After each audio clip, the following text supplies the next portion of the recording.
Hello class. हम लोग संधि के अंतर्गत विसर्ग संधि के ऊपर चर्चा कर रहे हैं और विसर्ग संधि बनती कैसे है, पहले 4 के उदाहरण मैंने दिए हुए हैं। अब आगे की ओर बढ़ते हैं। तो आपका जो अगला उदाहरण है विसर्ग संधि का, इसमें दिया है कि कोई स्वर अ, ई या उ और उसके बाद विसर्ग आए और उसके साथ त, थ, त या थ हो।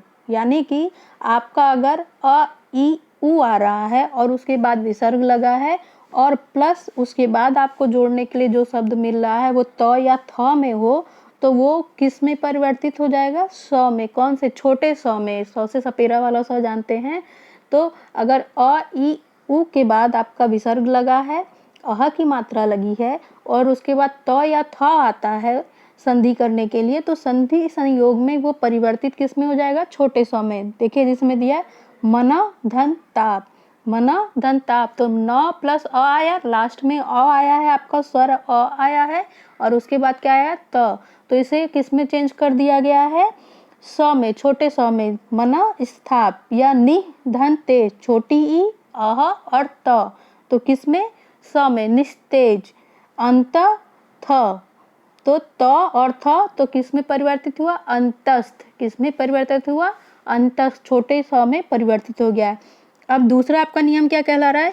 ई या उ और उसके बाद विसर्ग आए, यानी छोटी ई और छोटा उ के बाद विसर्ग हो और उसके बाद प या फ आए, तो उस स्थान पर क्या आ जाएगा? षटकोण वाला स आपका परिवर्तित हो जाएगा। जैसे नि धन पाप, तो छोटी ई आई और फिर क्या आया आपका? प, और उसके बाद ये किस में परिवर्तित हो जाएगा? षटकोण वाला स किस में? आधा, उसका आधा स बनेगा, निष्पाप। तो पहला वाला जो आपका अगर आपका आता है अ, ई, उ और उसके बाद अगर त या थ, तो छोटे वाले सपेरे वाले स में परिवर्तित होगा। और अगर ई और उ के बाद प या फ आता है तो किस में? आपका षटकोण वाले स में, आधे स में परिवर्तित हो जाएगा। नि धन फल, निष्फल।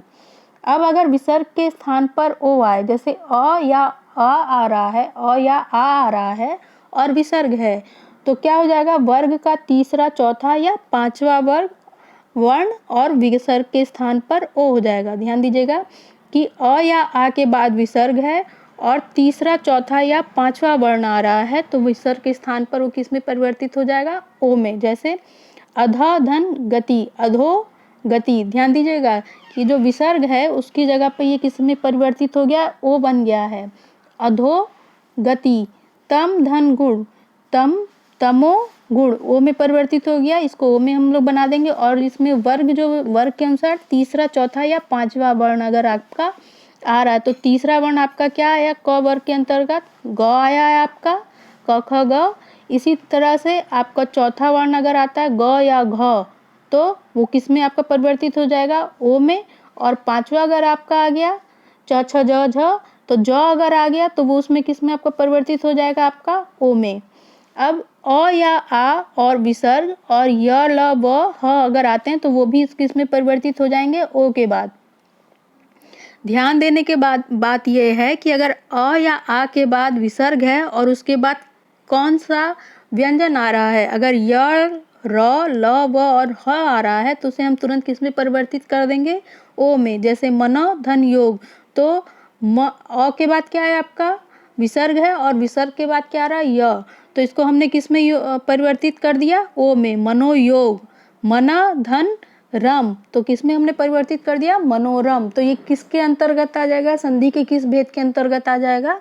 ये विसर्ग संधि के अंतर्गत आ जाएगा। अब विसर्ग के स्थान पर अगर र आ जाए, आ से भिन्न स्वर और विसर्ग प्लस तीसरा, चौथा या पांचवा वर्ण, वर्ग का तीसरा, चौथा या पांचवा वर्ण, तो विसर्ग के स्थान पर क्या हो जाएगा? र। जैसे नि धन गुण, निर्गुण। ध्यान दीजिएगा कि अ या आ के बाद भिन्न स्वर आए और विसर्ग हो, ठीक है, और तीसरा, चौथा या पांचवा वर्ण आ रहा है। जैसे नी आपका दिया है, तो नी छोटी ई आपकी आई और भिन्न स्वर आपका आ रहा है यहाँ पे। अ या आ से भिन्न स्वर, पहले में आपका क्या है? अ या आ आना चाहिए, लेकिन इस नियम में क्या है कि यहाँ अ या आ नहीं होना चाहिए, ई होनी चाहिए या उ होना चाहिए। यानी छोटी ई या छोटा उ अगर हो और उसके बाद अगर विसर्ग है और उसके बाद आपके वर्ग का तीसरा, चौथा, पांचवा वर्ण है, तो वो किस में आपका परिवर्तित हो जाएगा, र में। जैसे नि धन गुण, तो किस में आ गया, निर्गुण। विसर्ग को हम किस में परिवर्तित कर देंगे, र में। जो ऊपर से र लगता है उस र को हम इसमें लगाएंगे। जैसे दु धन गुण, दुर्गुण।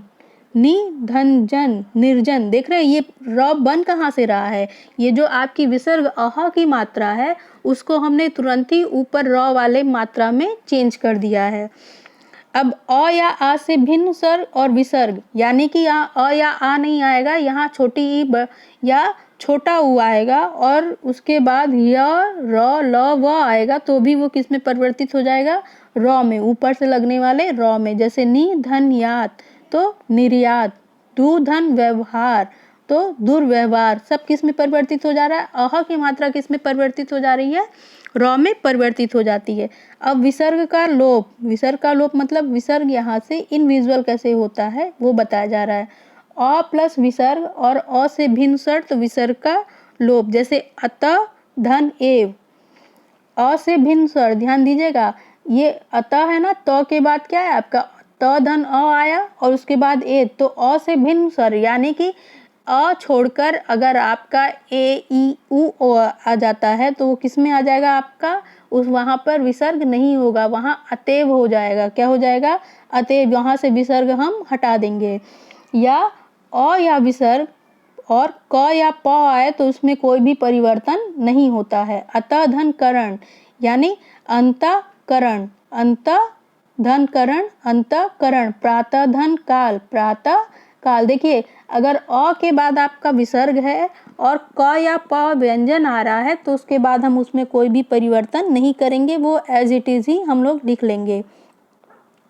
अ या आ से भिन्न स्वर और विसर्ग और स श श विसर्ग के स्थान पर स स स, यानी नि धन शुल्क आ रहा है आपका, छोटी ही है और उसके बाद बड़ा स आ रहा है, तो हम क्या करेंगे, उसको छोटे स में हमने यहाँ पर क्या किया है, देखिए जो आपका पहला यहाँ पर लिखा है नि धन शुल्क, तो नि के स्थान पे हमने नि आपका आया, फिर उसके बाद आपका इसी का आधा स आ जाएगा और फिर इसके बाद यहाँ पर क्या बन जाएगा, निःशुल्क। दूसरा शब्द जो आपका पूरा उसी तरीके से लिखा रहेगा। यानी दु धन शासन दिया है, तो देखिए ये विसर्ग जो है इसके स्थान पर हम क्या करेंगे, आधा स लेंगे और दूसरा शब्द हम वैसे ही लिखेंगे। अब संधि के नियम हिंदी भाषा में अपने आप परिवर्तित प्रचलित हुए हैं। जैसे कुछ नियम ऐसे हैं जो हिंदी भाषा में अपने आप आ गए हैं, अपने आप प्रचलित हो गए हैं, तो आइए उनको देख लेते हैं।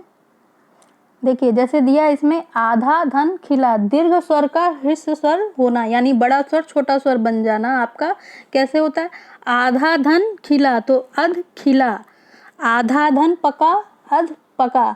तो इसमें क्या हो रहा है कि जो आ है उसको हमने किस में परिवर्तित कर दिया है, छोटा अ में।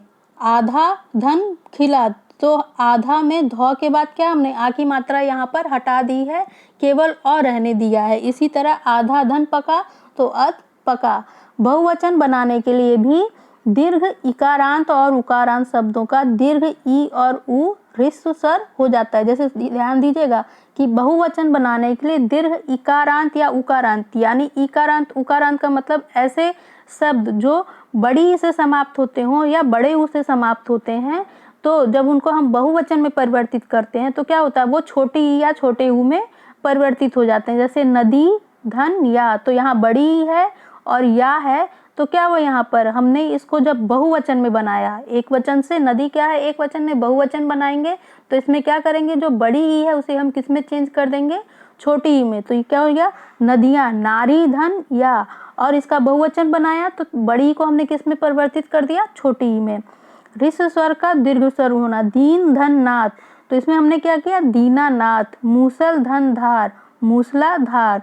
तो क्या हुआ है, इसमें हमने दो शब्दों को जोड़ा है, इसमें क्या किया है, आपका दो शब्दों को जोड़ दिया है, संधि किया गया है इसमें। तो इसको क्या किया, छोटे जो आपका ह्रस्व स्वर है अ को हमने किस में परिवर्तित कर दिया, आ में परिवर्तित कर दिया है। तो अब आपका यहाँ पर संधि समाप्त होता है क्लास। Thank you.